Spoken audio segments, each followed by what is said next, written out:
the map veto for you first things first. Now, so far today, we've seen Oregon and 2 stretches of Villa. What do we have in store for us between these 2 teams? You'd like to think that Chaos probably has the deeper map pool here, and we've got Border and Villa again. Villa's in there yet again. Is it going to be Border or is it going to be Villa? Are we going to see... Oh, Villa! 3 times Woo! in a row. And you know what? Good to see this, because the more information we can have on Villa, the better. Fabian said in his interview previously that right now Villa does tend to skew more towards the defender side of things. You said that as well. Yep. When teams are not comfortable on a map, the defense usually wins. So who's this going to give an edge to? It really depends on who's starting on attack and who's starting on defense. The good thing is that Supremacy is starting on defense. Yeah, so that's going to give them a little bit of an edge. They have played Villa before. They played it week number 8, which was very recently, just 2 weeks ago. And they lost 3-6 to Penta. Now, we have seen Chaos play it as well in the very same week, and it was against Mocket. But the difference is that they managed to draw that match. All that said, bring up the community vote. Who do you think will win? And I'm guessing it's going to be Chaos favored very slightly, though. I would have figured that'd be a little bit more in favor of Chaos, though. I guess it makes sense that Supremacy is going to get the French vote. I mean, it ultimately ends up being a toss-up. It's a wash here. It's a couple points difference between the 2 teams. You know, we saw that in Vitality versus Millennium, 41-49%. As pretty darn close for these teams here. So Chaos being given the edge, they are the team that have competed internationally. A couple dream hacks. They should have the upper hand in terms of where they sit on the standings, but are they going to be able to pull it through? We'll start off on Villa with Supremacy banning first. As we said, they will be defending first as well, and they get the first attacker ban. Lion has been banned all day. Mira has actually not been banned at all on the 2 Villas that we've seen, which likely aids the defense a lot. Is this a course correction that we're going to see from Supremacy, as they literally will wait the timer all the way down to the end to pick their first ban, and it's going to be Glaz. Okay, so Lion's still in play, though of course we can expect Chaos to ban him out here, which would be the same bans as what we just saw in the previous match, Secret versus G2. But no, it's Maverick instead, which means Lion's still in play. That is going to be very interesting to see when it actually comes to the match, and I think you can expect him to be played most every round given that ban, but Mira also going to be taken care of. So would you look at this, Glaz and Mav being banned, I don't think impacts either the attackers or the defenders as much as Mira will be a major asset to the attackers, and now Smoke as well, meaning that you can use a Thermite and a Hibana quite liberally here and only really have to worry about 2 operators. That's the second Smoke ban we've had today. He's a little bit of an odd ban. He's definitely a versatile operator, but less so after the SMG-11 nerf. The first time we saw it was on Oregon, too, and Oregon makes a lot more sense in my mind in terms of banning that operator. Aviator going to be the first defense here for Supremacy, so the typical site for any team. They have a very versatile lineup. They've managed to bring quite a lot of information, and they're even going to 6-pick off of a Valkyrie into a Clash, as she was left unbanned. That's definitely a powerful operator to have in play still, and it's going to aid Supremacy even more on this defensive half.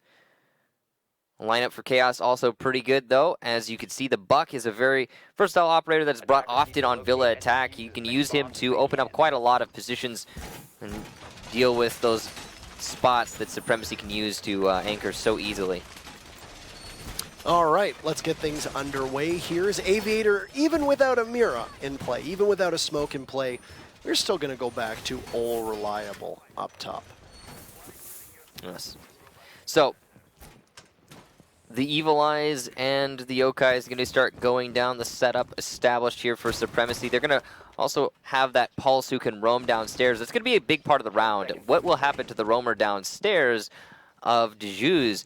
Will he be shut down by the Chaos anti-roam, which is very likely to start trying to clear down there, because they also want to open up from below, as is evident by the pick on the Buck. Another interesting thing is Texas seems to be playing pretty heavily off-site. I don't know if that's him just trying to bait out, maybe, but you usually want to play your Clash near the rest of your teammates so that you can give them information and get some kills. But if you play him too far away, you can be kind of useless. I mean, I feel like when we saw G2 playing Clash, they had Jonas playing very far off site. Yeah. Because they knew that it was difficult to take him in a 1v1 engagement. But it didn't work out. But I mean, it didn't work out. He got pinched pretty early on. But I mean, hey, Red Groove's going to spot the Clash right away. First kill's going to go to Snookin. Sounds like he gets alive through the floor with that skeleton key. Well done to Snookin. And this north clear already working out well for Chaos. Tactis aware of the clear. Interesting that Renshiro decided not to shoot the Yokai drone. He did have a line of sight on it, but maybe didn't think much of it earlier when he was viewing that drone through his gadget. Chaos continuing to push from the north side, clearing from the opposite side of the actual bomb site. Makes sense.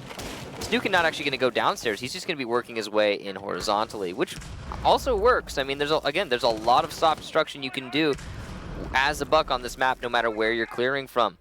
Deju's seeing that nobody's pressuring him from study balcony, and because of that, he can play inside a study, which is a great position to have if you're allowed to have it. Usually what you would see is the attackers position at least one player on the study balcony to apply that pressure and cut off that exact rotation. There's your first set of phone calls as well that'll echo through the halls of Villa. And Dijus gets found in Crips with the C75.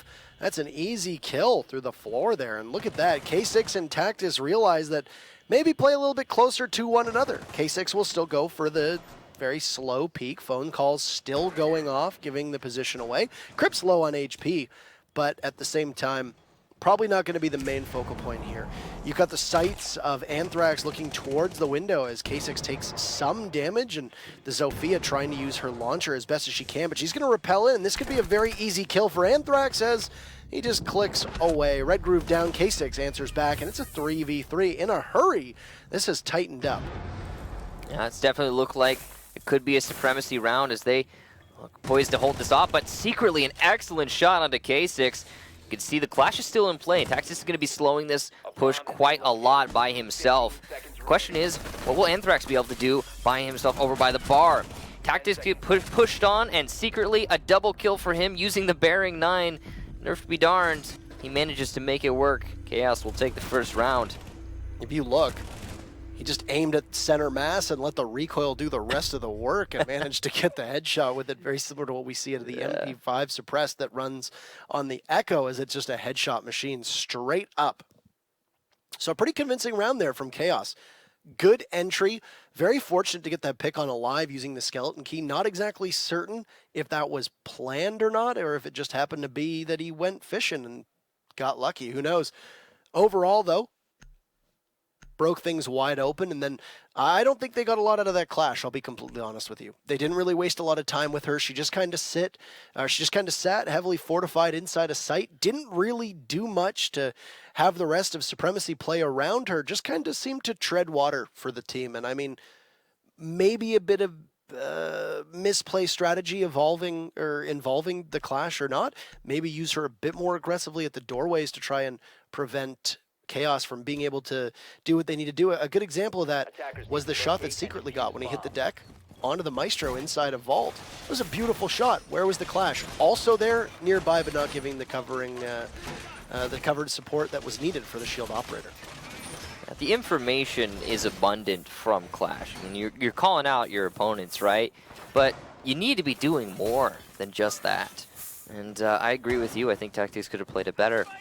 Now, Supremacy is going to choose to go back to Aviator, which is going to be, I think, the advantage in favor of Chaos because of this. I got to say, this map of any map is the type of map where you could, you can go anywhere else. If you're losing somewhere, just make a rotation happen, man. There are so many other ways to defend each of these bomb sites and so many different viable bomb sites that your options really abound. It might be the right call to try and explore them, but no, not so here in this match so far. Supremacy sticking it out. We'll see if it works out for them or if they're gonna have to revise a second time around. You can see it's going to be yet another north side clear for Chaos. They're just going to clear the opposite end of the map before they push into the site. I think it makes a lot of sense. Yeah, pretty standard clear overall. And Red Groove is in the similar spot that we saw him in last time around. This is where he first laid eyes upon the clash that Supremacy was running then, and they'll be running again this time around, as it looks like a very similar composition for Supremacy. They'll see if they can use it a little bit differently, because it really wasn't ultimately successful when they put it all together. Chaos is a very aggressive team, and they can be able to set up for trades very, very well. And usually you will see a back and forth when they do start to go with their entry. Right now, they are a bit spread apart. Alive, though, coming back to the team. Wee Wee says his name, and no, as there goes Crips, once again getting a kill with that C75. He'll find Alive this time around. So Alive not going down to the skeleton key, but down nonetheless. K6 almost dropped 2. Very lucky to be walking away with that with just a tiny bit of HP, so a bit of a limp in his step there, but sitting inside a vault. They'll have to finish him off. And there you go. He'll get down and picked up, but they're going to have to hustle as the wall's going to get blown wide open, and he's going to get out of there, but gets spotted by Secretly ever so slightly before he puts his back to the wall. He is now trapped in that gun vault, and it'll be an easy kill for Secretly. K6 goes down, and the reset really not working out there for the Supremacy defense. Now, Renewal's going to be applying a lot of pressure through that opened up hole, and Chaos is in seemingly full control of the round right now, as the last 3 defenders are just sitting inside of A, with the Clash inside of B, trying to slow this down as much as possible. Good Yokai drone placement there, not seen by the IQ. Somehow Tactus goes down, despite having a shield in front of him, and that will leave just Juz and Anthrax, final 2 defenders, and they don't have anything to stop this push, really. Anthrax does have the Yokai drone inside of B. He could potentially deny a plant, and with so little time, that could actually be the saving grace for Supremacy. But the rotation is cut off into Vault, so Juz cannot get into B. And as the marks start coming out from his teammates, Juz, nice headshot onto Renewals. Excellent placement there. The Yokai drone will deny 1 set of plant, but he's unable to do any more, seemingly out of charges. The pistol from Juz not going to bear any fruit. Red Groove actually wins that fight, leaving Anthrax in the 1 versus 3, and it's just not going to happen. Chaos lock it out, and that's another round in their favor. 2 in a row. And how much can possibly be changed by a set of operator bans? No smoke and no Mira, and the defense crumbles after 2 rounds. I mean, it is a bit of a snapshot, and as you can see, Trophy and Statuary is where Supremacy will go for the 3rd round. I think that's a smart idea, because Aviator is just not working for them at all. So where do you go? Well, you're going to go to Trophy and Statuary and hope that things work better there. If that fails, then maybe try Aviator again, or maybe go downstairs to Kitchen and really see what you can get going. But overall, it's been a disappointing start from Supremacy, and Chaos really haven't had much opposition. Alive in particular has just been getting picked off too early and has been a major, he hasn't been a major factor whatsoever. It's important to note that we've seen Villa play twice today so far, and no matter the caliber of the teams playing on this map today, no one has managed to win more than 2 attack rounds on this map. So if Chaos wins another attack round in this half, then that is a pretty clear sign that they are slotted to win the match overall. I mean, even in the G2 versus Supremacy, or sorry, G2 versus Secret match we just watched, G2, while they looked very dominant, they won 6-3, they only managed to take 2 attacking wins. So that's worth noting. This is where Supremacy needs to find that gas pedal. Yeah. Right? And I mean, 2 times in a row now, this clash has been a very an eyebrow-raising pick, but a lot of teams getting some mileage out of Clash, and I really haven't seen it here from Supremacy. You've got to wonder, at least in my opinion, if they could have gone with maybe a Maestro in place of this Clash, maybe even go with an Ella or a Legion here in particular if they're going to use the Clash in a close quarters style of situation. I think that having a better close quarters operator that you're more comfortable with. And this is something that we've seen from a number of teams with new operators. We saw this with Ying a lot when she debuted as well, where that teams were very hell-bent on using her but they didn't really know how to use her all that well. But they just kind of kept trying to fit her in. It's something that King George actually said in the first interview that I did when I came to Pro League, was he said that Ying seems like a lot of teams are trying to just force her in rather than adapt her organically. I think you could say the same thing about Clash. Whether people will agree or not is really up to them. You could even say the same about Maverick, to be fair. I mean, usually that's what happens with the new operators. Yes. Every time there's this new set of operators, they do get forced into the meta. But there's definitely a high skill ceiling with Clash and Maverick. And by that I mean there's a lot you can do with the operators. Doesn't necessarily make them skill intensive. It just means there's something to learn there where you can use them properly. Now, you can see that it's going to be a trophy hold, and the setup overall from Supremacy is very focused on the actual site. A trend that is uncommon. Most teams, while defending on Villa today, have been heavy invests into the roam, and not so here for Supremacy. That might aid Chaos just a little bit. Red Groove going to win in seemingly easy fight, just peeking onto K6. And okay, there you go, man advantage Chaos already to begin the round. That's interesting. Tactus was between Red Groove and K6, and it still managed to result in a kill for Chaos. Snookin doesn't know it unless this team is calling this out to him, but he could possibly get a pick here onto the Clash, and Red Groove just not fast enough, getting slowed down by the shock, as Alive also finished off. Alive's impact today not being quite what is needed. Coming back to this team, Clash will pull out her sidearm as she puts the shield on her back before switching back. Of course, that very quick swap allows her to dive behind cover and then come back out and take a fight if need be.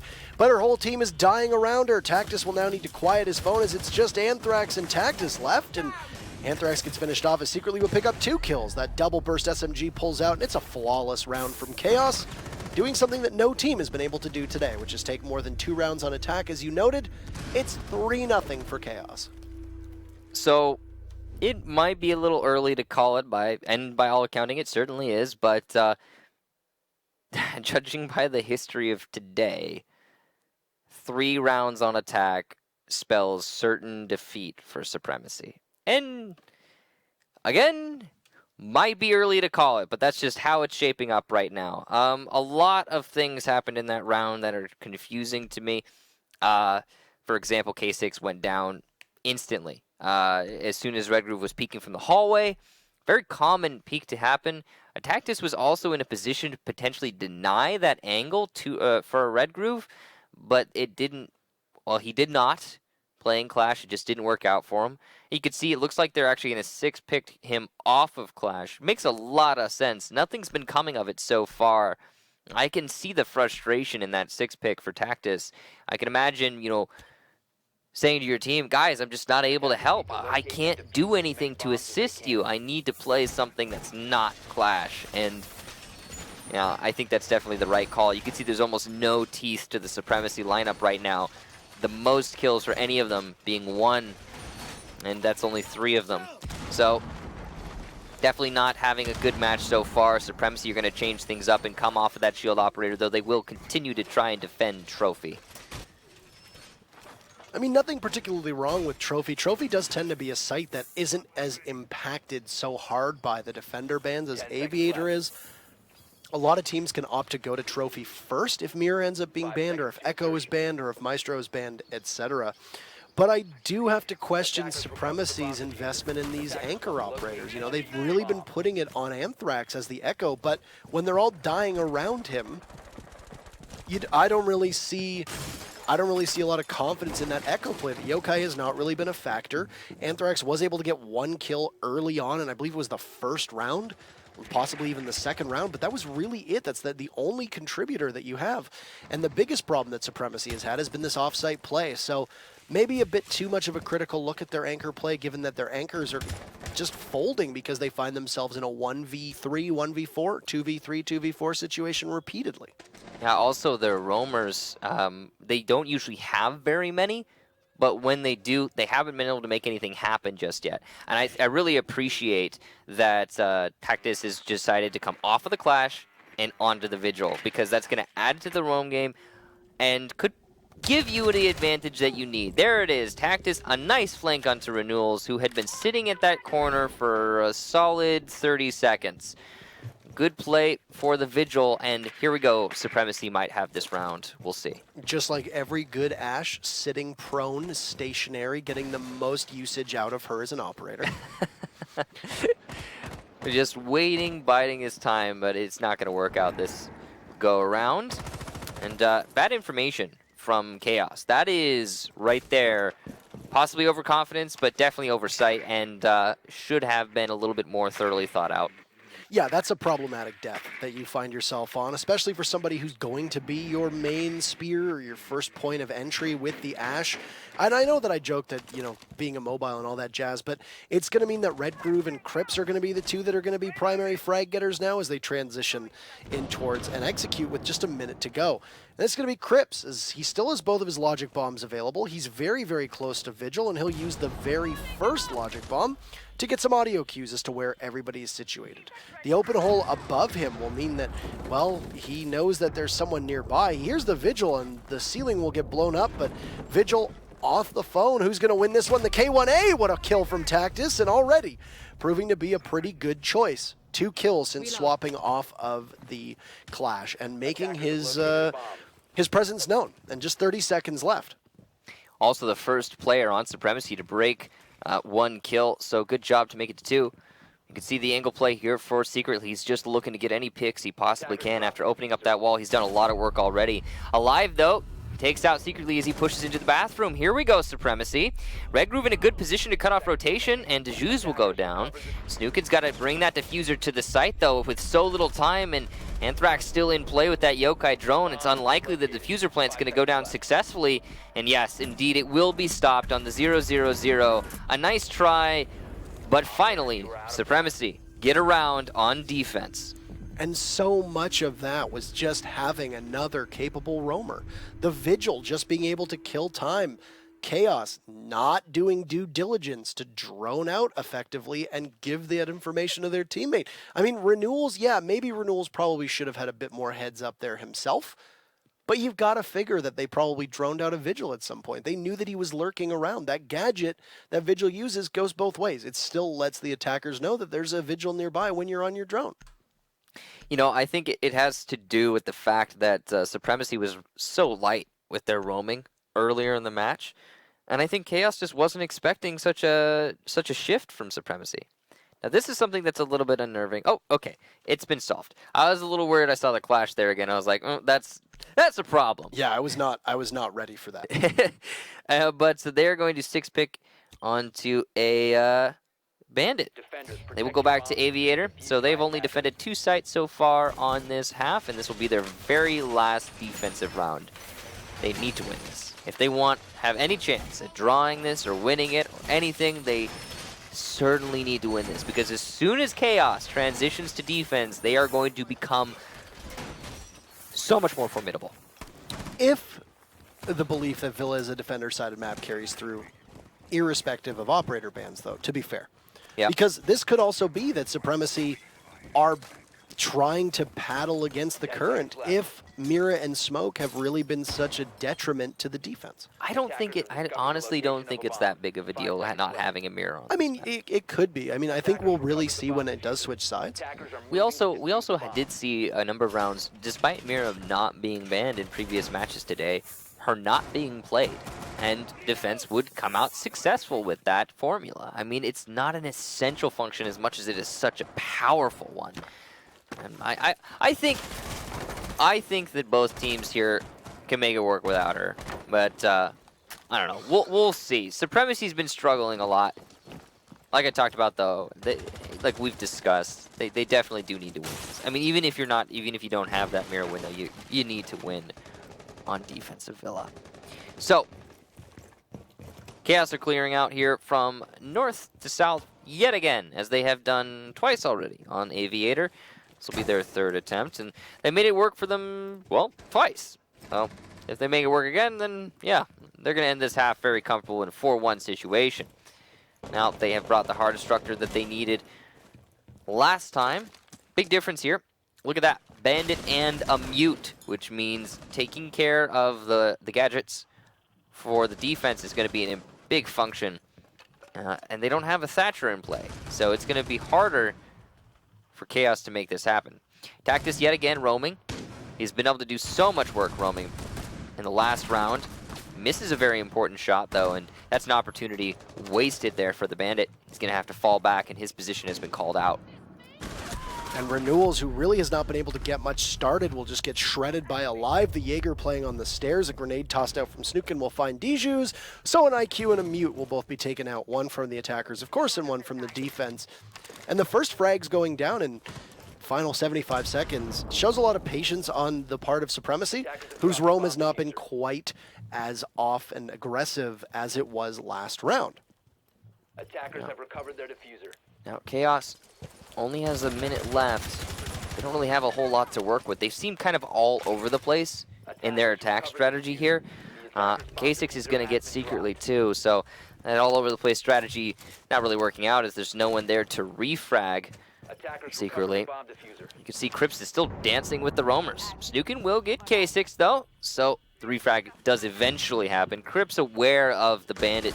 He could hear also Alive above him though, and he chooses to take that fight instead of the Bandit. Anthrax playing very likely by that bar, as he always does. That's not a great position if you're known to be there. The Bandit spotted out on the south stairs, and Crips gets yet another kill. It's all up to Anthrax in a 1 versus 3, and he cannot even win the first fight against Crips. Excellent job there with the C7-5, Crips making it work, and Chaos end the half, 4-1. Doesn't matter if you nerf the SMG-12, a pretty decent gun. You've got a secondary there in the C7-5, which just absolutely chews people and spits them out. So 3K for Crips to finish the round, as close to a triple kill as you often get in this game, and a 4-1 on attack for Chaos is pretty damning. Now, it really depends, once again, on these operator bans. I think that if we can see Chaos possibly stick 2 rounds in a row, go through a 6-1, then it becomes a bit of a moot point. Chaos just ends up being the better team who walks away from this. But at the end of the day, this is once again a big problem for Supremacy.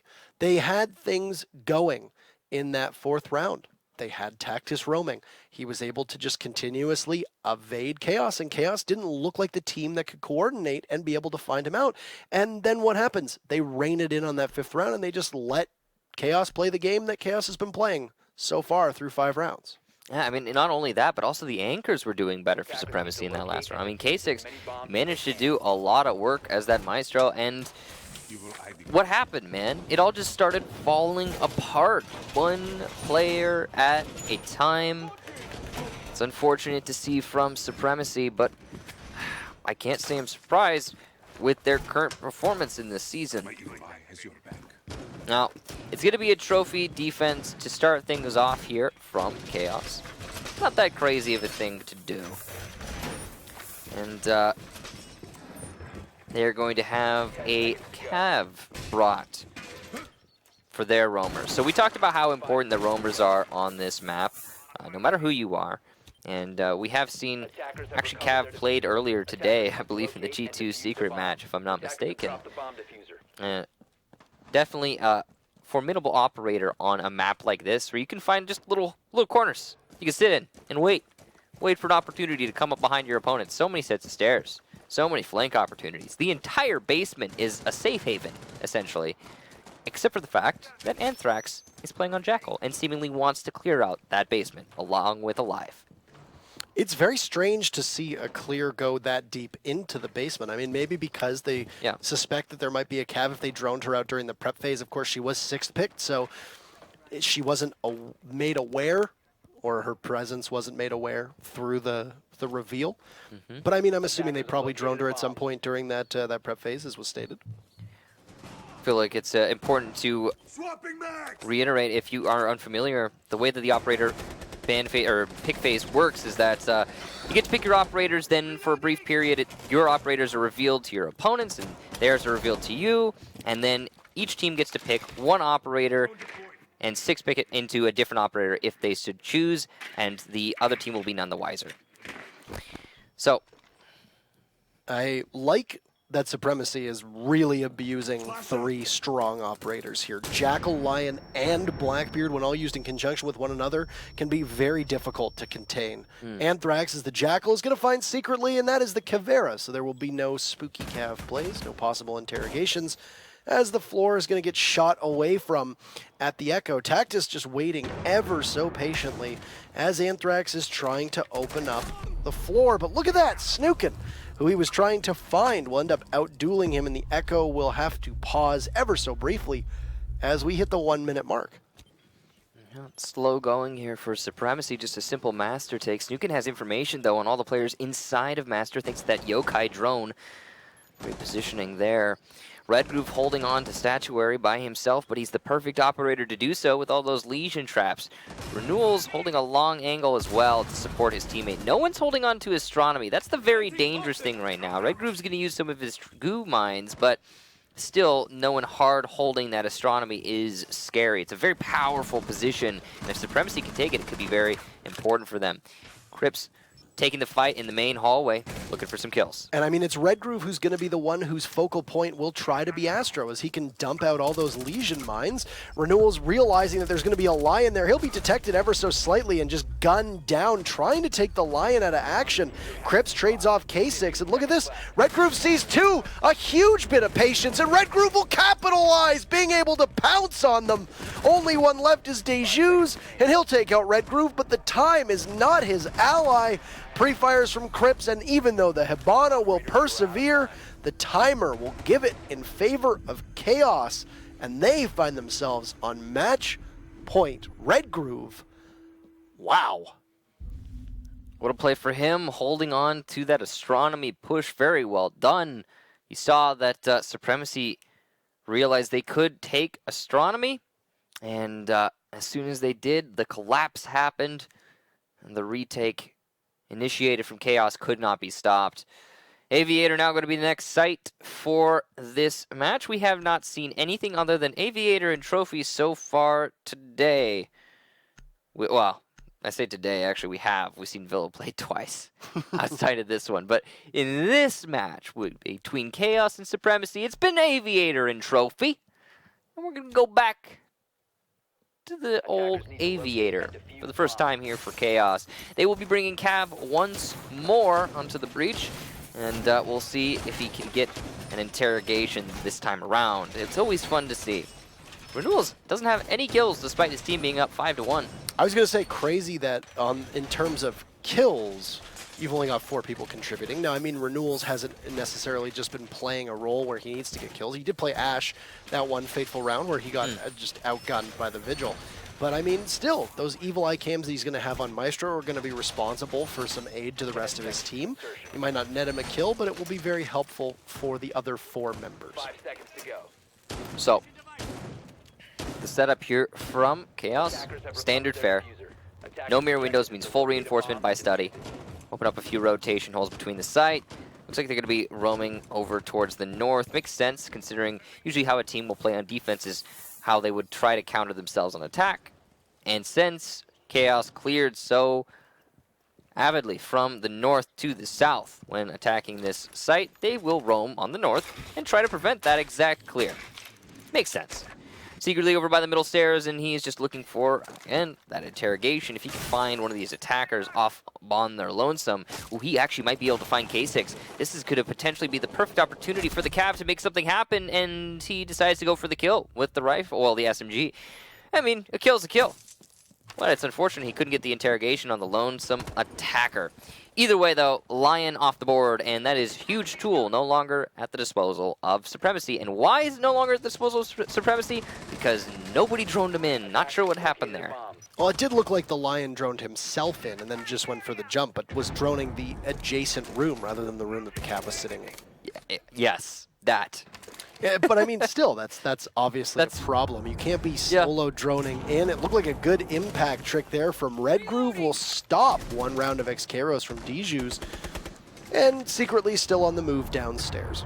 The Cav will just continue to sneak around those abundance of rooms that are in the first floor of Villa, and as he edges his way up towards the main stairs, could possibly get the interrogation that we know everybody cheers for and hopes for.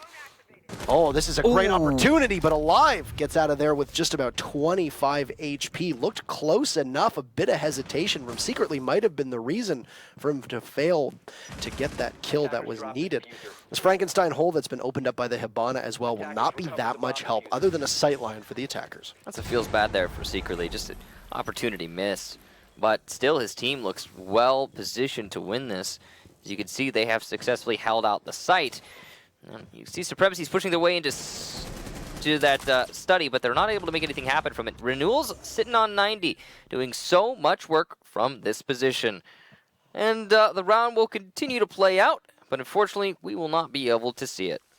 Awful timing for that to happen, if we're being completely honest, as it's on match point, and there was only about 40 seconds to go, so we'll try to get in and catch the very end of that matchup, in which it was a 4v3. Great position for Chaos to just simply clamp down and hold on. They're sitting at 5-1, so either Supremacy is going to be able to eke out one round victory and still have a gulf between them and the Swedes, or that'll be all she wrote. We're loading up right now, so hopefully we'll be able to get there in time. A couple things. Man, Supremacy letting the Caveira go around, even Alive, looked like it was just pure reflexes. He didn't anticipate the Cav creeping up on him. It was that he threw the drone, but he had advanced droning on.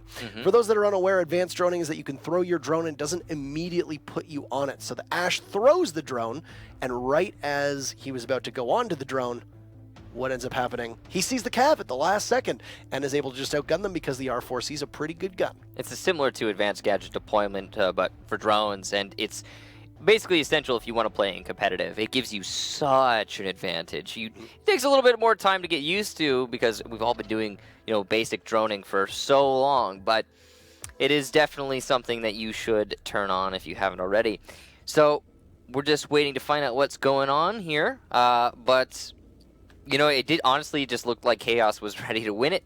It looked like they had it in the bag at that point. The lockout was real. Renewal's got his first kill, if I'm not mistaken. And everything was coming together for Chaos. We'll find out what actually did happen in the round in due time. But I wouldn't be surprised if it ended and this was a 6-1 in Chaos's favor.